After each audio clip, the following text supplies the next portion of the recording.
முன்னொரு காலத்திலே ஒரு ஊரிலே ஒரு சின்ன பையன் இருந்தான். அவனுக்கு எல்லாத்தையும் நிறைய வேணும்னு ஆசை. ஒரு நாள் காட்டுல ஒரு அதிசய பழம் பார்த்தான். அந்த பழம் பார்க்க ரொம்ப அழகா இருந்துச்சு. பையனுக்கு ஒரே சந்தோஷம்.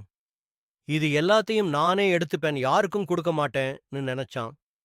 அவன் நிறைய பழம் பறிச்சு வீட்டுக்கு கொண்டு போனான். சாப்பிட ஆரம்பிச்சான். ஒரு பழம், 2 பழம் நிறைய சாப்பிட்டான்.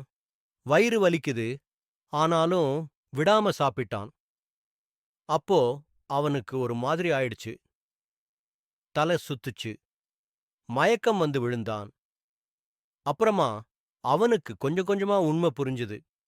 பேராசை இருந்தா இப்படித்தான் நடக்கும்னு தெரிஞ்சுக்கிட்டான். தன்கிட்ட இருக்கிறத வச்சு சந்தோஷமா இருக்கணும், மத்தவங்களோட பகிர்ந்துக்கணும்னு ஒரு பாடம் கத்துக்கிட்டான்.